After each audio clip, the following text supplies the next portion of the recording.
Assalamualaikum warahmatullahi wabarakatuh. Halo adik-adik, apa kabarnya kalian hari ini?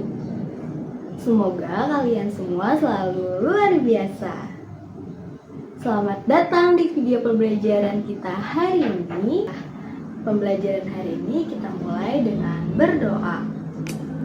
Rabbi zidni ilma warzuqni fahma waj'alni minas sholihin. Amin. Pembelajaran kita hari ini tentang bagaimana proses hujan.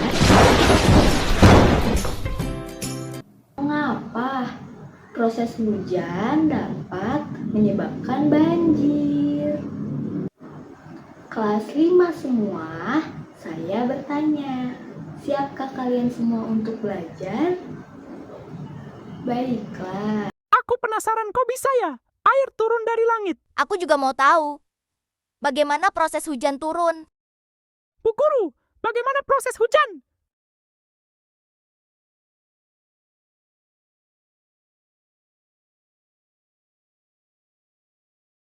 Hujan terjadi ketika uap air menguap, lalu mengembun membentuk awan. Lalu ketika awan mulai menghitam, awan sudah tidak dapat menampung air. Nah, gumpalan awan hitam berubah menjadi tetesan air hingga akhirnya jatuh ke daratan sebagai hujan. Pelangi akan muncul kalau hujan ya? Coba kita tanya Bu Guru. Tapi aku tahu warna pelangi. Merah, jingga, kuning, hijau, biru, nila, dan ungu. Proses terbentuknya pelangi terjadi karena tetesan air hujan terkena hamparan sinar matahari. Pelangi dapat dilihat ketika hujan dan matahari ada di waktu yang bersamaan.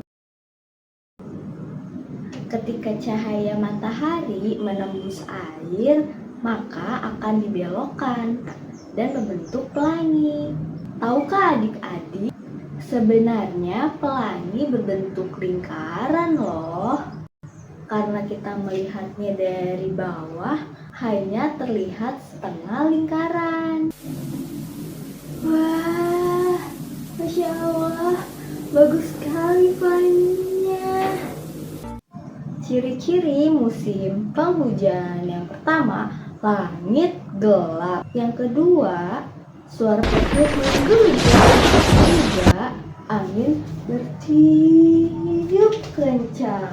Keempat, cuaca terasa dingin.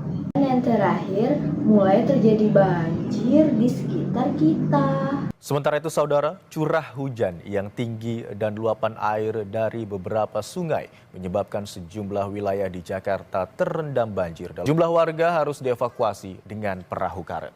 Kalian lihat barusan, itu merupakan berita terkini tahun 2025 fenomena alam banjir di sekitar kita. Proses terjadinya banjir yaitu dari turunnya hujan yang lebat yang mengakibatkan kebanjiran. Ketika hujan terus mengguyur daratan tanpa henti, maka debit air akan naik, terutama pepohonan yang ditebang secara liar, yang mengakibatkan kurangnya daerah resapan air, maka terjadilah banjir. Nah, tadi kan kita sudah melihat proses terjadinya hujan yang mengakibatkan bencana alam banjir. Sekarang, coba kalian sebutkan bencana alam apa lagi yang kalian ketahui selain bencana alam banjir. Nah, jadi adik-adik, kita telah belajar apa hari ini? Kita telah belajar bahwa hujan, banjir, dan juga pelangi itu saling terikat. Semoga kalian semua semakin paham mengenai penjelasan fenomena alam ini. Nah, fenomena alam yang sudah dijelaskan itu termasuk kepada teks eksplanasi. Teks eksplanasi adalah teks teks yang menjelaskan bagaimana dan mengapa suatu fenomena itu bisa terjadi.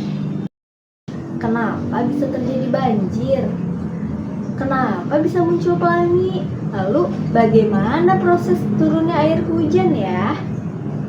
Itu semua termasuk fenomena alam yang dapat dijelaskan melalui teks eksplanasi. Wassalamualaikum warahmatullahi wabarakatuh. Sudah berbunyi.